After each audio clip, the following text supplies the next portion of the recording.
يرفع الله الذين آمنوا منكم والذين أوتوا العلم درجات والله بما تعملون خبير.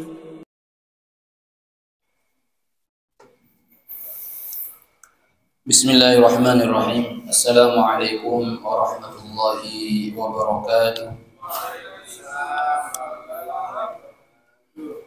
Innal hamdalillah nahmaduhu wa nasta'inuhu wa nastaghfiruh wa nu'minu bihi wa natawakkalu alayhi wa na'udzu bihi min shururi anfusina wa min sayyiati a'malina. Man yahdihillahu fala mudilla lahu wa man yudlil fala hadiya lahu. Ashhadu an la ilaha illallah wahdahu la syarika lahu wa ashhadu anna Muhammadan 'abduhu wa rasuluhu la nabiyya ba'dah. Allahumma shalli wa sallim ala sayyidina Muhammadin wa ala alihi wa ashabihi wa barik wa sallim tasliman katsira. Faqad qala ta'ala yarfa'illahu alladhina amanu minkum walladhina utul ilma darajat. Wa qala Rasulullah sallallahu alaihi wasallam man salaka tariqan yaltamisu fihi ilman sahhalallahu lahu bihi tariqan ilal jannah atau kama qala Rasulullah sallallahu alaihi wasallam.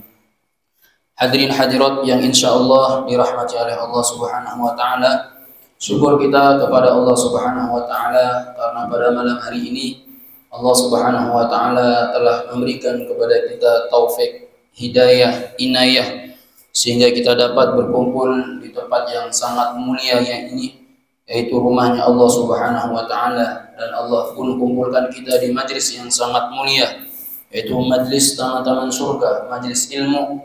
Maka mudah-mudahan dengan kehadiran kita di tempat ini Allah Subhanahu wa taala ridhoi kita. Allah jadikan kita orang-orang yang dicintainya. Amin amin ya rabbal alamin. Para jamaah hadirin hadirat yang insyaallah dirahmati oleh Allah Subhanahu wa taala, seperti biasa sebelum kita mengkaji kitab Bulughul Maram, kita sama-sama membaca kitab Nasaih Al-Ibad karangan daripada Al-Imam Al-Hafidh Ibnu Hajar Al-Asqalani rahimahullah, yang mana dalam kitab ini beliau mencantumkan hadis-hadis Nabi dan athar perkataan para sahabat radhiyallahu anhum ajma'in. Insyaallah malam hari ini kita sudah masuk ke al-maqalatu tsalitsatu, perkataan yang ketiga. An Abi Bakrin As-Siddiq radhiyallahu anhu, dari Abu Bakar As-Siddiq radhiyallahu anhu, semoga Allah Subhanahu wa taala meridhai beliau. Abu Bakar As-Siddiq khalifatul ula, khalifah yang pertama. Beliau adalah orang yang pertama kali mengimani Rasulullah sallallahu alaihi wasallam tatkala Rasulullah pulang daripada Isra Mi'raj. Maka orang-orang tidak ada yang beriman kepada Rasulullah. Rasulullah melakukan Isra Mi'raj, perjalanan dari Mekah ke Baitul Maqdis itu jaraknya kurang lebih 1500 km. Jadi kalau menggunakan kendaraan atau pakai unta itu akan menghabiskan waktu 40 hari. Tetapi Rasulullah hanya satu malam saja yang melakukan Isra Mi'raj dari Masjidil Haram ke Masjidil Aqsa, hanya satu malam saja. Maka tatkala orang-orang Quraisy mendengar hal ini, maka semua menghina Rasulullah sallallahu alaihi wasallam. Bahkan mereka menjuluki Rasulullah dengan julukan Majnunun wasdujir, gila dan dihinakan. Sinting Rasulullah, gila Rasulullah. Bagaimana mungkin jarak yang begitu jauh hanya memakan waktu satu malam? Ini kan nggak mungkin. Mungkin bapak-bapak, ibu-ibu, kalau kita hidup pada zaman itu, mungkin kita salah satu orang yang tidak beriman, mengingkari peristiwa Isra Mi'raj itu. Tetapi Abu Bakar As-Siddiq tidak. Dia langsung mengimani apa yang disampaikan oleh Rasulullah sallallahu alaihi wasallam. Sehingga keimanan Abu Bakar ini tidak bisa ditandingi dengan siapapun. Sampai-sampai Al-Imam Muzani rahimahullah beliau mengatakan, fahuwa afdalul khalqi. Abu Bakar ini adalah makhluk yang sempurna. Wa akhyaruhum ba'dan nabi, dan orang yang terbaik setelah Nabi besar Muhammad sallallahu alaihi wasallam. Ya, kata Rasulullah, wa akhyaruhum ba'dan nabi. Orang yang terbaik setelahku itu adalah Abu Bakar As-Siddiq. Sampai-sampai beliau ini disinggung dalam Al-Qur'an, wa ja'a bisidqi wa saddaqa bihi. Telah datang membawa kebenaran, yaitu Rasulullah, wa saddaqa bihi, dan membenarkan ajaran tersebut, yaitu siapa? Abu Bakar As-Siddiq. Sehingga ketika ayat ini turun, maka Rasulullah SAW memberikan gelar kepada Abu Bakar dengan gelar As-Siddiq, orang yang terpercaya. Jamaah yang dirahmati oleh Allah, maka Abu Bakar As-Siddiq radhiyallahu anhu beliau mengatakan, man, siapa orang dakhalal kubro, siapa orang yang masuk kubur, bila zadin, tanpa bekal, ya, diajak pengajian nggak mau, diajak sholat nggak mau, diajak sedekah berat, diajak amal-amal yang lain berat, artinya dia tidak memiliki zat, tidak memiliki bekal apa-apa. Maka kata Sayyidina Abu Bakar, faka'annama raqibal bahra bila safinatin, maka seakan-akan dia mengarungi lautan bila safinatin, tanpa bahtera. Pernah saya sampaikan bapak-bapak ibu-ibu, bagaimana ketika seseorang itu melewati laut tanpa kapal, maka dia akan tenggelam. Bukan lalu kita mendengar di Gilimanuk, penyeberangan Gilimanuk ke Tapang, berapa korban itu tenggelam karena dia tidak memiliki bekal apa-apa, tidak memiliki alat pengaman, sehingga dia mati tenggelam. Begitu juga ketika seorang itu masuk kubur tanpa zat, tanpa bekal, ya, maka dia akan masuk kubur itu seperti orang yang tenggelam, akan disiksa di hadapan Allah Subhanahu wa taala. Zat itu apa? Bekal. Maka kita harus punya bekal, walaupun sedikit kita akan selamat. Makanya kata Rasulullah, la tahtaqiranna minal ma'rufi syai'a. Kita jangan pernah meremehkan kebaikan, walaupun kebaikan itu sedikit. Kenapa? Karena kebaikan yang sedikit itu akan menjadi bekal bagi kita. Kebaikan apapun itu akan dinilai di sisi Allah Subhanahu wa taala. Sampai-sampai saya pernah sampaikan ketika Rasulullah SAW melihat pada waktu subuh, tidak melihat ada seorang yang biasanya membersihkan Masjid Nabawi pada waktu pagi, maka Rasulullah bertanya, wahai sahabatku, saya tidak melihat, kenapa itu ibu-ibu yang biasanya membersihkan masjid ini kok tidak terlihat, kemana beliau? Maka kata para sahabat, wahai Rasulullah, fa inha qad matat, wahai Rasulullah, sesungguhnya orang itu, wanita itu sudah meninggal dunia. Ketika itu Rasulullah SAW kaget. Kemudian Rasulullah mengajak para sahabatnya, wahai sahabat-sahabatku, kalau begitu antarkan kepadaku di mana tempat kuburannya. Maka setelah Rasulullah sampai di kuburan itu, maka Rasulullah SAW mensolati jenazahnya, sholat jenazah di atas kuburan. Kemudian Rasulullah SAW mendoakan jenazah itu. Kemudian Rasulullah bersabda, wahai sahabat-sahabatku, ketahuilah asbab dia sering, ya, membersihkan masjid di mana kita sholat, maka Allah Subhanahu wa taala ridho kepada dia. Maka jangan pernah kita meremehkan kebaikan apapun, Pak. Artinya zat itu kita harus punya amalan andalan, ya. Maka amalan andalan inilah yang akan membawa kita mendapat ridho Allah Subhanahu wa taala. Sebagaimana ibu-ibu tadi ini, dia bukan ahli zikir, dia bukan ahli sholawat. Amalan andalannya apa? Hanya membersihkan masjid saja. Asbab membersihkan masjid, Allah ridho kepada dia. Maka kita harus punya amalan andalan. Amalan andalan saya ini apa? Ustadz, saya ini suka sholawat, sudah, jadikan itu amalan andalan. Ustadz, saya ini suka bersedekah, Pak Ustadz, setiap pagi, setiap ada sholat subuh pasti saya masukkan ke kotak amal. Itu saja Pak Ustadz, teruskan. Pak Ustadz, saya ini suka ngatur-ngatur sendal sebelum orang pulang dari rumahnya, maka saya mengatur sendal-sendal jamaah. Itu saja, kerjakan.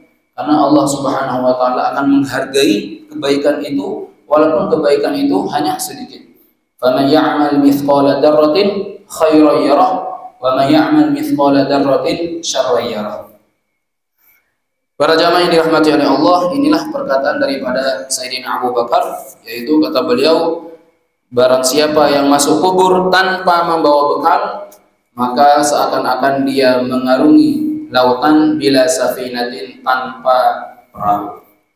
Maka mudah-mudahan kehadiran kita di sini menjadi bekal buat kita di akhirat. Amin.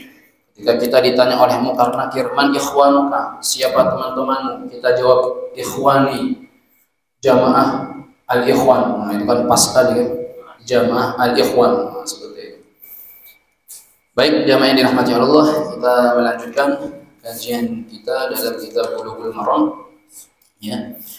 Bismillahirrahmanirrahim. Kita melanjutkan hadis yang kemarin ya, belum selesai, kita ulangi lagi. Wa 'anil Mughirah bin Syu'bah anna Rasulullah sallallahu alaihi wasallam qala, dari Mughirah bin Syu'bah. Mughirah bin Syu'bah. Mughirah bin Syu'bah ini beliau adalah salah satu seorang sahabat Nabi yang berasal dari Bani Thaqib. Bani apa? Bani Thaqib. Beliau ini sebelum masuk Islam dikenal sebagai seorang pencuri. Mughirah bin Syu'bah. Ketika beliau ini sudah masuk Islam, masya Allah, beliau berbaiat kepada Rasulullah SAW dan beliau pun mengikuti perjanjian Hudaybiyah. Kemudian setelah itu, karena beliau ini orangnya cerdas, pandai dan pintar, sehingga beliau ini diangkat menjadi juru tulisnya Nabi Muhammad SAW. Karena beliau diangkat menjadi juru tulisnya Nabi Muhammad, maka beliau ini banyak sekali meriwayatkan hadis-hadis Rasulullah SAW, di antaranya hadis yang kita akan bacakan ini. Anna Rasulullah SAW qala, sesungguhnya Rasulullah SAW bersabda, innallaha, sesungguhnya Allah Subhanahu wa taala. Inna ini harfut taukid. Taukid itu artinya penguat. Penguat. Ya. Jadi kalau dalam bahasa Indonesia artinya sesungguhnya. Innallaha, sesungguhnya Allah harrama, telah mengharamkan alaikum, kepada kalian. Harrama, mengharamkan. Kalau Allah sudah mengharamkan berarti harus kita jauhi. Haram itu apa Pak Ustaz? Haram itu bila dikerjakan mendapat dosa, bila ditinggalkan mendapat pahala, itu haram. Lalu apakah setiap perkara yang haram ketika kita tinggalkan, apakah otomatis kita akan mendapat pahala? Mendapat pahala nggak Pak? Ketika sesuatu yang haram kita tinggalkan, apakah langsung otomatis kita mendapat pahala? Jawabannya, lihat dulu. Ketika seseorang itu terikat dengan sesuatu yang haram, kemudian dia tinggalkan, maka dia akan mendapat pahala. Contoh, ketika orang sudah candu dengan minum-minuman khamar, gitu kan. Sudah candu minum-minuman khamar, kemudian dia bertaubat. Kemudian ada temannya menyuguhkan kepada dia, ini minum-minuman, ini khamar, ayo silakan diminum. Padahal dia candu itu, dia candu. Dan celah untuk minum khamar itu ada, tetapi dia tidak minum itu. Kenapa? Karena dia tahu sudah bertaubat itu haram. Maka ketika dia meninggalkan hal itu, dia mendapat pahala. Ketika ada tantangan seperti itu Pak, maka dia akan mendapat pahala.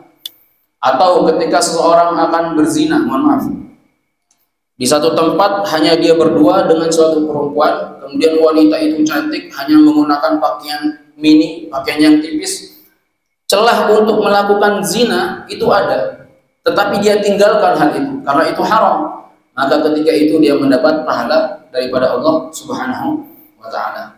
Seperti itu.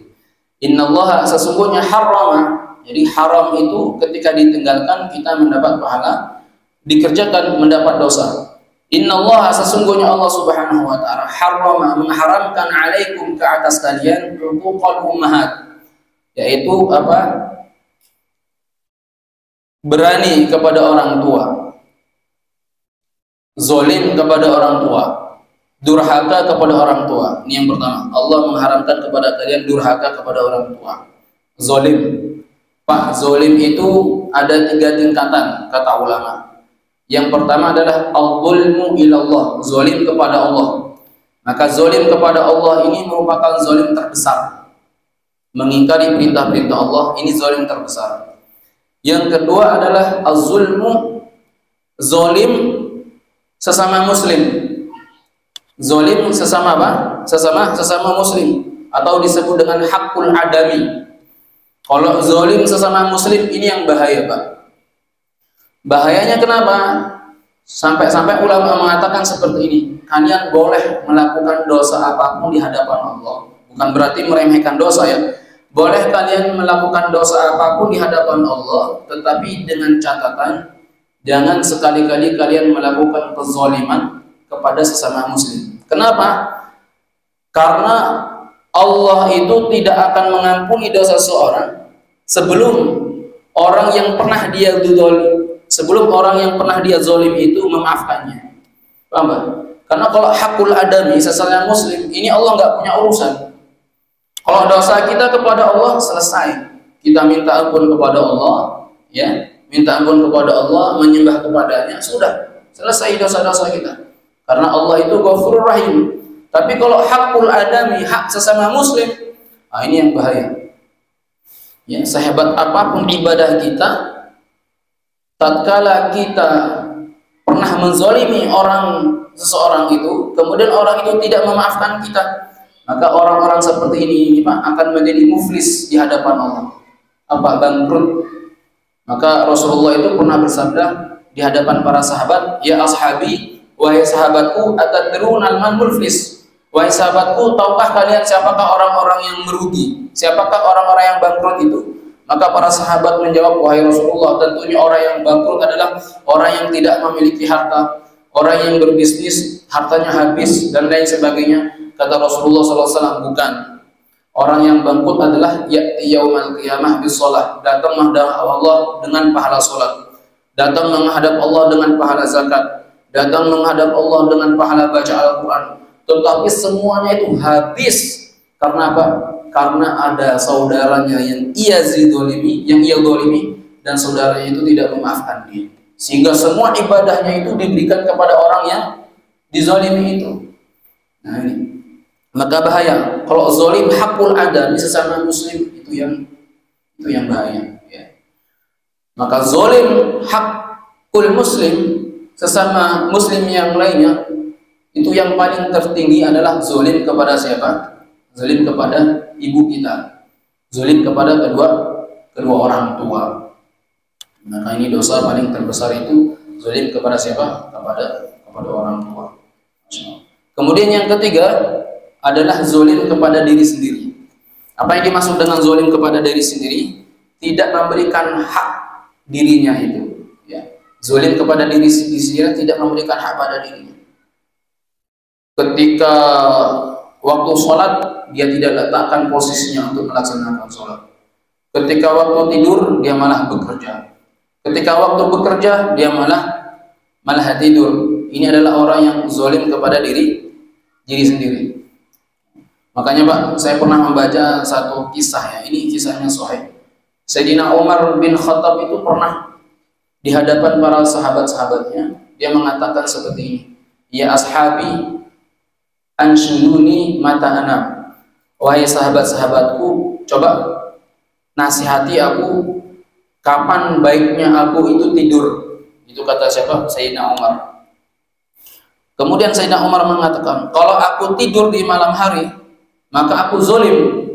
Kenapa? Karena waktu malam itu adalah waktu di mana aku bertakarrub kepada Allah Subhanahu wa Ta'ala. Ini luar biasanya Umar. Kemudian kalau aku tidur di siang hari, maka aku tidak bisa mengabdi kepada umat, kepada kaum muslimin. Ternyata Pak, Sayyidina Umar itu tidurnya hanya sebentar sekali. Tidurnya Sayyidina Umar itu kairullah. Sayyidina Umar itu kalau pada Isya nggak keluyuran. Sayyidina Umar habis Isya itu tidur sebentar. Kemudian dalam riwayat mengatakan jam 11-12 malam dia itu terbangun. Kemudian dia melaksanakan sholat. Ya, sholat malam sampai waktu subuh. Kemudian habis sholat subuh dia datang ke Masjid Nabawi melaksanakan sholat jamaah. Kemudian dilanjut dengan sholat isyraq. Kemudian dilanjut dengan sholat duha. kemudian beliau itu keliling Pak di sekitar Madinah. Tidurnya itu kapan? Tidurnya itu sebelum zuhur, qailullah, atau setengah 12 lah, 1 jam tidurnya Sayyidina Umar. Dan Sayyidina Umar itu tidurnya di mana Pak? Tidurnya itu di tengah-tengah antara pasar dan Masjid Nabawi. Ya, para ulama mengatakan Sayyidina Umar itu punya satu kamar. Kamarnya itu di tengah-tengah antara pasar dan Masjid Nabawi. Kenapa? Maksud Sayyidina Umar agar Sayyidina Umar itu bisa melihat kaum muslimin di sekitar pasar. Yang kedua, apabila telah tiba waktu sholat, maka Sayyidina Umar itu bergegas untuk melaksanakan sholat jamaah. Seperti itu Sayyidina Umar. Ya, maka zalim yang ketiga itu adalah zalim kepada diri sendiri. Nah, jadi yang pertama adalah Allah mengharamkan kepada kalian uququl ummahat, ya, durhaka kepada ibu, ya. Jadi ada urutannya Pak. Yang pertama, jangan kalian durhaka kepada ibu. Yang kedua kepada ayah. Yang ketiga kepada kakek nenek kalian. Yang ketiga kepada paman dan bibi. Dalam berbuat baik itu seperti itu urutannya. Yang pertama, berbuat baik kepada ibu. Yang kedua, berbuat baik kepada ayah. Yang ketiga, berbuat baik kepada kakek dan nenek, mbah atau datuk. Yang keempat, berbuat baik kepada siapa? Kepada paman atau bibi. Nah, jangan kebalik. Jangan sampai kita baik kepada tetangga, baik kepada orang lain, bestie kita, tetapi kita nggak baik kepada saudara kandung kita. Nah, ini nggak boleh seperti itu. Ketika ada saudara bestie kita minta bantuan kepada kita, kita gercep cepat gitu kan membantu. Tapi giliran saudara kandung kita, kita perlambat-lambat. Nah, itu tidak diperkenankan di dalam Islam. Ya. Kemudian Allah mengharamkan kepada kalian wa'dal banat, mengkubur anak perempuan. Kemarin kita sudah bahasnya. Wa idal mau'udatu su'ilat bi ayyi dambin qutilat. Tatkala orang-orang dahulu punya anak perempuan, maka anak perempuan itu dikubur hidup-hidup. Bi ayyi dambin qutilat. Dosa apa anak perempuan? Maka tatkala datang syariat Islam, maka itu semua dihapus. Allah Subhanahu wa taala muliakan orang yang memiliki anak perempuan.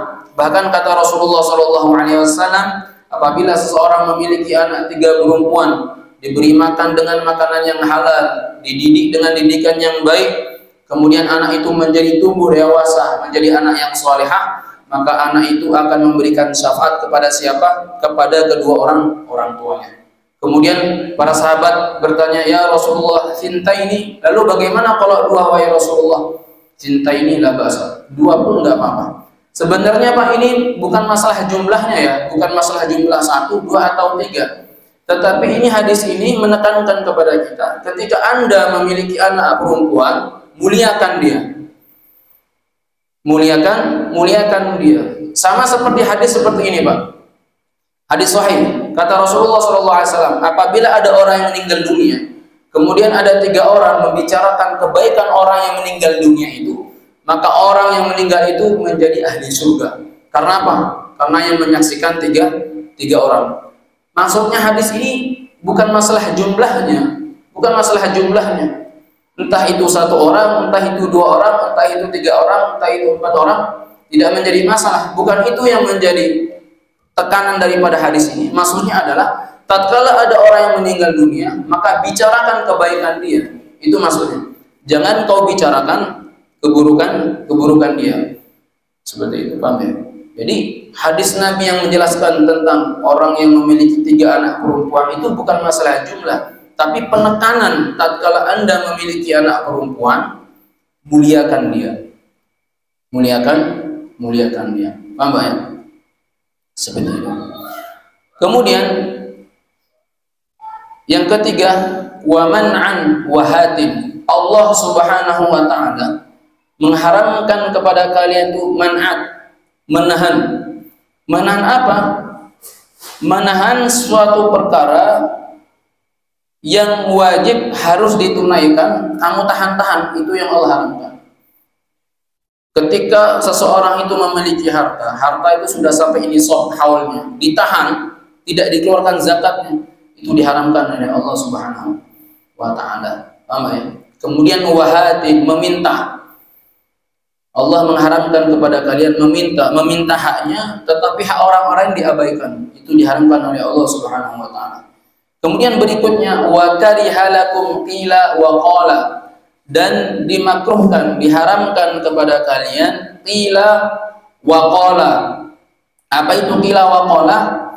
Berkata hanya berlandaskan katanya, qila wa qala, katanya. Makanya kata Nabi, al-khabru laisa kal muayyanah. Terkadang berita itu enggak sesuai dengan kenyataan kayak begitu. Maka kita harus hati-hati, Pak. Hati-hati tatkala kita men-share berita yang enggak jelas. Ini asal usulnya dari mana? Ya. Qila wa qala. Berkata atas dasar katanya. Apa? Maka di sini saya mencatat satu hadis Nabi sallallahu alaihi wasallam, kata Rasulullah sallallahu alaihi wasallam, "Kafa bil mar'i kadiban ayyuhdatsa bi kulli ma sami'a." Cukuplah dikatakan seseorang itu sebagai pendusta, ayyuhdatsa bi kulli ma sami'a, yang mana dia itu berbicara sesuai apa yang ia dengar tanpa mencari sumbernya yang jelas. Ini sumbernya dari mana? Ya. Hanya katanya. Kalau berita itu benar, maka itu namanya apa? Ghibah. Kalau berita itu salah, itu namanya fitnah. Lebih baik diam. Maka Allah itu mengharamkan kepada kalian qila wa qala, berkata hanya berlandaskan katanya. Itu katanya, itu anak perempuan itu suaminya enggak ada. Katanya, nah itu bahaya seperti itu. Paham ya? Kemudian wa kasratus soal, Allah mengharamkan kepada kalian kasratus soal, banyak bertanya. Soal itu Pak dalam bahasa Arab memiliki dua arti. Yang bertanya, yang kedua meminta. Soal itu bertanya, bisa juga diartikan meminta. Jadi Allah mengharamkan kepada kalian di sini banyak bertanya. Banyak bertanya itu, apakah orang yang banyak bertanya itu tercela, Pak Ustaz? Enggak juga. Maksudnya adalah bertanya yang enggak bermanfaat. Pertanyaannya yang enggak penting. Ya. Pertanyaan yang enggak penting itu enggak boleh. Ya. Kalau kita bertanya terkait masalah hukum yang kita enggak tahu, kita banyak bertanya, enggak menjadi masalah. Tetapi ketika pertanyaan itu enggak ada faedahnya, itu tidak perlu kita tanyakan. Seperti contoh, Pak Ustaz, hukum makan daging dinosaurus itu bagaimana hukumnya? Bagaimana hukumnya itu, Pak? Walaupun halal, yang nyembelih itu siapa gitu? Kan aneh. Ya. Makanya Pak, pernah suatu ketika Siti Aisyah itu ditanya, "Wahai Aisyah, kenapa dalam bab haid, wanita haid, kenapa yang diqodok itu hanya puasanya, bukan sholatnya? Padahal puasa dengan sholat kan sama-sama rukun Islam. Bunyal Islam ala khamsin. Islam itu dibangun atas 5. Pertama syahadat, sholat, zakat, puasa, haji. Puasa rukun Islam. Kemudian sholat itu rukun Islam. Tetapi pertanyaannya, kenapa yang diqodok, yang harus diganti itu hanya puasa? Kenapa enggak sholat? Kenapa enggak dua-duanya? Ini kan pertanyaannya luar biasa nih Pak. Bertanya kepada Siti Aisyah. Maka Siti Aisyah ketika itu marah. Beliau mengatakan, "Anta hururi." Kamu itu khawarij hururi. Khawarij itu Pak ada 2. Khawarij hururi. Khawarij hururi ini adalah golongan orang ekstrim yang dia itu memang sekelompok yang suka bertanya, protes tentang hukum-hukum Allah. Ketika ada hukum datang diprotes, ini kenapa seperti ini? Kenapa sholat harus menghadap kiblat? Kenapa puasa itu waktunya dari ba'da subuh sampai tenggelamnya matahari? Kenapa? Maka orang Siti Aisyah itu marah, dia mengatakan, "Anta hurri, kamu itu khawarij." Kamu itu khawarij. Kamu tidak perlu bertanya hal ini. Kamu tidak perlu bertanya hal ini, kata Siti Aisyah. Nuti'u ma amarallah. Kami hanya mentaati apa yang sudah menjadi ketetapan Allah Sudah selesai. Paham ya? Jadi nggak perlu ditanya-tanya lagi. Makanya orang beriman itu disinggung oleh Allah, wa ma kana lil mu'minin wala mu'minatin idza qadallahu wa rasuluhu amran ay yakuna lahumul khiyarah. Tidaklah orang beriman, mukmin dan mukminah, ketika Allah Subhanahu wa taala tentukan suatu perkara, ay yakuna lahumul khiyarah, dia akan memilih perkara yang lain. Itu bukan orang beriman. Orang beriman itu ketika diputuskan satu perkara, dia mengatakan sami'na wa ata'na. Kami dengar dan kami taati. Ketika Allah mengatakan putih, ya sudah putih. Enggak perlu lagi kita mencari warna hitam. Ketika Allah mengatakan hitam, ya sudah hitam. Tidak perlu lagi ditanya, kenapa harus sholat? Kenapa harus 5 waktu? Kenapa enggak 10 waktu? Kenapa 3 waktu? Nah, ketika Siti Aisyah ditanya, kenapa harus mengqadha puasanya saja, sholatnya tidak? Maka Aisyah marah ketika itu. Nuti'u ma amarullah, kami hanya mentaati apa yang Allah Subhanahu wa taala perintahkan. Begitu. Paham ya? Jadi boleh kita bertanya kalau memang pertanyaan itu betul-betul penting dan kita tidak tahu. Terkadang ada orang yang bertanya itu ingin muji, ada. Terkadang ada orang yang bertanya itu ingin buat kegaduhan, itu ada. Nah, seperti itu. Paham ya? Wa kathratus su'al, banyak bertanya. Makanya kalau kata guru kami, santri kalau ada tanyanya tuh enggak jelas, tanyanya niku-niku, itu Bani Israel. Kenapa? Karena Bani Israel itu terkadang ya sesuatu yang tidak perlu ditanyakan itu ditanya. Ketika Allah perintahkan kepada dia, carikan sapi, ditanya sapi yang seperti apa, yang gemuk atau yang kurus, yang kuning atau seperti itu. Makanya Pak, pusat permasalahan dari dulu ya kaum Bani Israel itu memang sudah dari dulu. Dan orang Bani Israel nih Pak, pernah kami waktu sama dosen itu mengkaji, orang-orang Bani Israel ini orang-orang cerdas. Allah berikan kepada dia kecerdasan di atas rata-rata. Kenapa? Karena orang Bani Israel ini Pak, ketika dia menjumpai Nabi Musa, dia mengatakan kepada Nabi Musa, wahai Nabi Musa, berikan kepada kami makanan dari surga.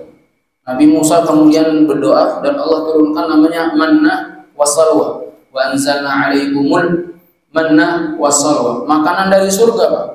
Maka kaum yang sudah menikmati makanan dari surga itu kaum siapa? Bani Israel. Namanya manna wassalwa. Sehingga orang-orang Bani Israel ini kecerdasannya di atas rata-rata. Tapi ya seperti itu, sering memberontak, sering bertanya hal-hal yang enggak betul kepada para nabi. Ya, seperti Samiri itu. Wahai Musa, kenapa engkau tidak buatkan kepada kami satu Tuhan yang terlihat, yang bisa menandingi Allah? Makanya Samiri membuat patung lembu itu Pak, yang terbuat dari emas sehingga disembah oleh orang-orang terdahulu ya. Namanya Samiri atau namanya ya, Samiri. Maka jangan kasih nama Samirin, bahaya itu. Samiri itu Musa, Fir'aun. Ya, paham ya? Wa kathratu soal. Yang kedua, soal di sini bisa bermakna meminta. Ya, banyak meminta. Meminta boleh Pak Ustaz? Boleh, tapi jangan sering. Orang tuh kalau sering dimintai, sekali gak masalah, 2 kali, 3 kali, 4 kali marah. Berbeda dengan Allah. Allah itu semakin diminta semakin senang. Itu bedanya makhluk dengan sang Khalik. Kalau Allah itu semakin kita minta, ya Allah, semakin senang. Ya Allah, ini hambaku betul-betul cinta kepada. Tapi kalau manusia semakin diminta semakin seperti itu. Maka tangan memberi itu lebih mulia dari tangan di atas, lebih mulia daripada tangan yang di bawah. Maka 100 soal. Tapi terkadang memang harus dipaksa loh. Ya, sedekah itu harus dipaksa itu terkadang. Yang kemudian lanjut wa idha'atal mal. Allah Subhanahu wa taala mengharamkan kepada kalian idha'atal mal, menyia-nyiakan harta atau mubazir atau israf. Apa perbedaan mubazir dengan israf? Mubazir, kita sering dengar mubazir, Mubazir itu apa, Pak? Mubazir itu adalah mengeluarkan harta kita untuk perkara-perkara yang haram. Itu namanya mubazir. Beli mercon. Mercon tuh hukumnya haram, Pak Ustaz, kalau nganggu orang. Kita beli walaupun hanya 5.000 rupiah, itu mubazir. Ya, paham ya? Atau membeli sesuatu yang tidak bermanfaat, itu namanya mubazir. Kalau israf itu berlebihan, harta berlebihan. Sudah punya satu ingin dua, sudah punya dua tiga, punya iPhone, sudah punya iPhone keren ini, beli iPhone lagi dua tiga empat. Itu namanya israf. Yang dirahmati oleh Allah, makanya kata Allah Subhanahu wa taala, wa atuhu mimma lillahi alladzi atakum. Allah Subhanahu wa taala akan datangkan mereka dengan harta yang Allah telah berikan kepada dia. Artinya apa? Harta itu akan dipertanyakan di hadapan Allah Subhanahu wa taala. Makanya ulama mengatakan harta yang halal itu akan dihisab, harta yang haram akan diazab. Saya ulangi lagi, Pak. Harta yang halal itu akan dihisab dan harta yang haram itu akan diazab. Makanya Nabi mengatakan lan tazula qadama 'abdi yaumal qiyamah. Seseorang itu tidak akan bergeser kakinya pada hari kiamat hatta yus'ala an arba', sehingga dia itu akan ditanya dengan perkara. Syababihi fima ablah, masa mudanya untuk apa dihabiskan, wa an umrihi fima afnah, masa kemudian umurnya untuk apa dia gunakan, wa an malihi min aina iktasabah wa fima afnah, dan hartanya itu akan ditanya di mana dia dapat dan di mana dia belanjakan. Makanya kata Nabi, saya di zamanun, akan tiba satu zaman, la yubalul mar'u, orang itu tidak akan peduli lagi min aina tasabal mal, dari mana sumber rezeki yang dia dapatkan, aminal halal atau minal haram, apakah sumber rezeki itu halal atau sumber rezeki itu haram. Segitu. Paham ya? Maka ini adalah pesan Rasulullah SAW. Yang pertama adalah Allah mengharamkan kepada kalian apa? Durhaka kepada orang tua kalian. Yang kedua, Allah mengharamkan kepada kalian mengkubur anak perempuan kalian. Kemudian Allah mengharamkan kepada kalian menahan perkara yang wajib ditunaikan, kemudian meminta-minta, dan diharamkan kepada kalian berkata yang berdasarkan katanya, ya, artinya nggak jelas. Yang kemudian wa kathratus su'al, dan banyak meminta atau banyak bertanya. Boleh kita bertanya kalau memang sesuatu itu kita tidak mengerti. Banyak bertanya itu bagus, ya, dengan catatan pertanyaan yang tidak ada nilai seperti itu. Kemudian widha'atal mal, dan Allah mengharamkan kepada kalian menyia-nyiakan harta kalian. Hadis ini muttafaqun alaih, disepakati oleh Imam Bukhari dan Muslim. Para jamaah yang dirahmati oleh Allah, demikianlah kajian kitab Bulughul Maram yang kita kaji pada malam hari ini. Mudah-mudahan kita insyaallah di akhirat kelak menjadi orang-orang yang dicintai Rasulullah SAW, dan kelak kita mendapat syafaat Rasulullah SAW. Amin ya rabbal alamin. Subhanakallahumma wa bihamdika asyhadu an la ilaha illa anta astaghfiruka wa atubu ilaik. Wassalamualaikum warahmatullahi wabarakatuh.